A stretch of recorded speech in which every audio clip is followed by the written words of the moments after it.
What is up, guys? EJ here, back with another video, and today it's going to be my Blu-ray DVD update for April 16th, 2013.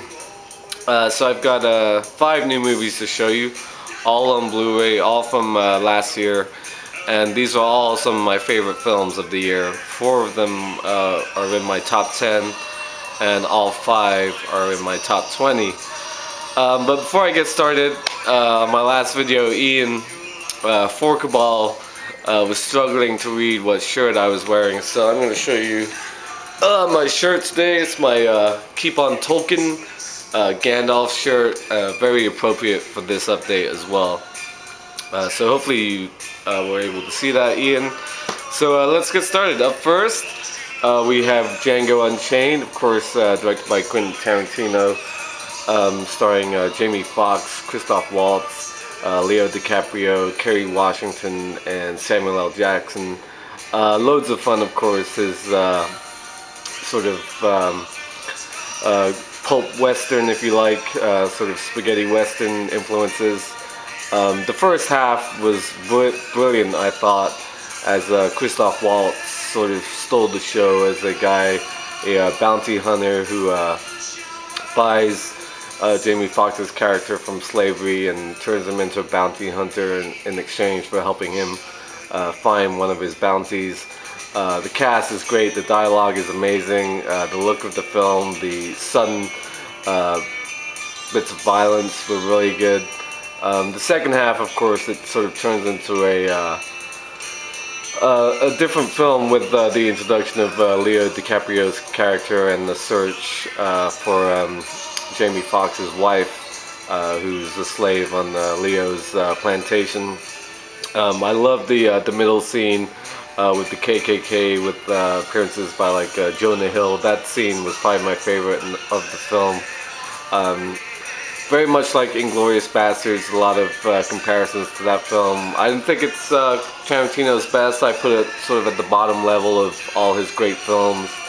I like films like Pulp Fiction, Reservoir Dogs, Jackie Brown, the Kill Bill movies, and Inglourious Basterds above this film, but I still gave this film a 9 out of 10. That's how great I think those other films are. Yeah, just loads of fun. Tarantino, of course, won for Best Screenplay, and Christoph Waltz was very deserving, I thought, for winning Best Supporting Actor. Even though he was in the category with a bunch of great other actors who all gave great performances, including Leo, who wasn't nominated for an Oscar for his performance. And the guy who steals the second half of this film is Samuel L. Jackson. He's just great as Leo's sort of head house, I would say the actual word, of course. But of course lots of racism and great film about slavery and I forget what he calls it when I've seen interviews with Tarantino, the Deep South in this era. It was just loads of fun, just not Tarantino's best in my opinion.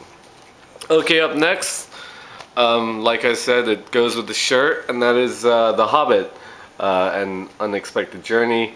My favorite film of 2012, absolutely loved it. Of course, my favorite films of all time are the Lord of the Rings trilogy. This one, of course, directed by Peter Jackson as well.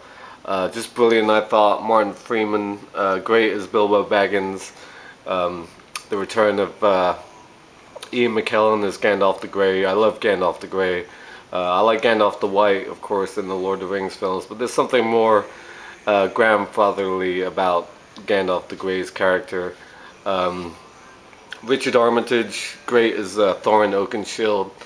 And I just thought it was brilliant. The opening prologue, laying out the story of the dwarf kingdom Erebor and how Smaug took over that. I love that they didn't show too much of Smaug. We got a little glimpse of the dragon.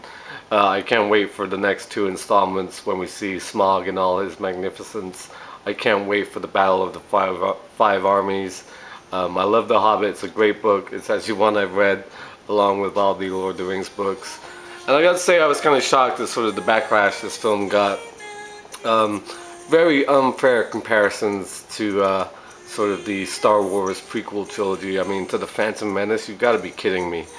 and even characters like Radagast the Brown got comparisons to Jar Jar Binks. I mean, Radagast the Brown had a couple of scenes. They weren't great or perfect, but he was nowhere near as annoying or throughout the whole movie like Jar Jar Binks. To compare The Hobbit, the opening installment, to Phantom Menace is a joke in my opinion. Also, people complain about the beginning. It was too long in the Shire. I don't buy that at all. You need that time in the Shire to set up the characters, all the dwarves. I do understand the complaint that we only really got to know Thorin, Oakenshield, but I thought Balin, sort of the white gray-haired dwarf, got some decent screen time as well, but the other ones I really couldn't tell you one from the other. Dory, Nori, and Killy and Philly, I wouldn't really know the difference if you ask me offhand, but all the dwarves were great, Gandalf great. I love certain scenes in this film. A lot of people said that the scene with Gollum, of course, Riddles in the Dark, was the best scene in the film, and I agree, it was. But there were so many other great scenes as well. I love the troll scene. It's one of my favorites from the book. I loved seeing that on screen. And I love the whole sort of battle with the Goblin King and that escape. It reminded me a lot of the Mines of Moria. And this film basically has the same structure as Fellowship of the Ring. We get the prologue at the beginning, then the Shire scenes, and then it's head towards Rivendell, and things get complicated. It's basically the same structure as Fellowship. Absolutely loved it. Great cast, amazing looking film, great action scenes. I will say that I was not a huge fan of the 48 frames a second. I saw it in theaters with the 48 frames. I don't know, the look in the sort of close-ups was really quite startling at first. Getting used to. I loved it when it was the big wide shots and the battle scenes. It looks visually stunning in 48 frames, but something about the close-ups and sort of the meaty dialogue scenes, it looked, I don't know, it looked too vivid. It looked too much like public TV, like Tarantino quotes digital filmmaking. Well, I'm going on too long about The Hobbit, but I loved it. Can't wait for the next two installments, and to see Smog in all its glory is going to be great. Alright, moving on. Up next we have Lincoln, of course, directed by Steven Spielberg. One of my favorite films of the year as well, number 5 I believe on my list. Just a great film. Daniel Day-Lewis, of course, amazing as Abraham Lincoln. Sally Field, great as his wife. Tommy Lee Jones, great as well, who got nominated for supporting actor. Joseph Gordon-Levitt. And I mean, I've heard a lot of people saying it's boring, and I don't buy that at all. I love history, so I'm sort of a fan of this type of film to begin with. But you think a film about Lincoln and freeing slaves, there's a lot of talk about human dignity, doing the right thing, all that sort of stuff. But it's a very funny and sort of witty script, which kind of surprised me at the time when I saw it. I saw it on Thanksgiving Day, actually. We went after dinner before I had to go to work for Black Friday, but I absolutely loved it. The look of the film, the performances obviously were brilliant. The score by John Williams, great as well. Yeah, I really enjoyed Lincoln. If you're a fan of history, this is definitely one you have to get. Okay, moving on. Up next we have Les Mis, or Les Miserables, directed by Tom Hooper. Of course, a great musical from last year that got a lot of hype because of how much singing is during this film, and the fact that it was all shot live, the singing scenes. This film surprised me in the way that 95% of the film is sung. I mean, there is not much actual dialogue in this film at all, which can be jarring at first. There's so much singing. It's got a great cast, of course. Hugh Jackman, Hugh Jackman as Jean Valjean, great. Obviously, Russell Crowe as Javert.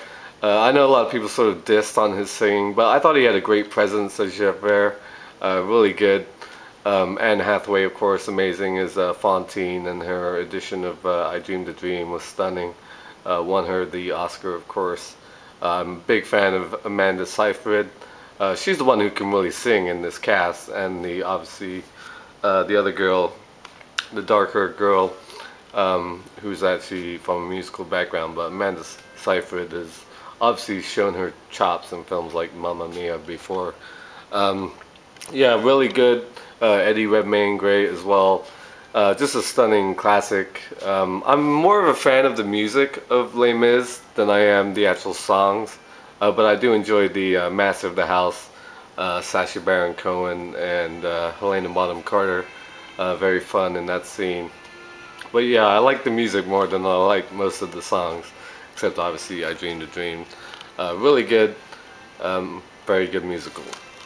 Okay, last but definitely not least, my fourth favorite film of the year, and that's Zero Dark 30, directed by Catherine Bigelow, sort of akin to her Oscar-winning film from 2009, The Hurt Locker. Great movie about the 10-year search and eventual killing of Osama bin Laden following the events of 9/11. Jessica Chastain, amazing as the CIA agent. Her performance is absolutely great in this film. Even though I was sort of happy that what's her name, Jennifer Lawrence, won for Silver Linings Playbook, I thought she was very good. I thought Chastain was better. I thought Naomi Watts from The Impossible was great as well. So I would have put those two ahead of Lawrence. Chastain was amazing in this. I was also really impressed by Jason Clarke, who plays Dan. A lot of his scenes at the beginning are all the torture scenes, which this film got a lot of flack for when it came out. Joel Edgerton is in it as well. Yeah, just really good, great looking film. Tense and exciting, especially the raid at the end on the compound. And before we get to that raid, there's a bunch of great scenes when sort of a general asks Chastain, who are you again? And she has one of the best lines of 2012. Her answer to that question is just great. And when she's like writing on the clear board how many days it's been since they found the house that bin Laden is in, and before we even get to the raid.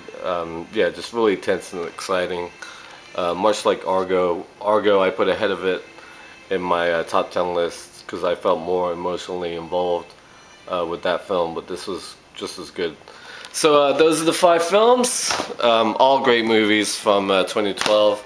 Let me know what you think of them, and if you don't like The Hobbit, I don't want to hear it. So thank you for watching as always, and until next time, I'll see ya. Bom.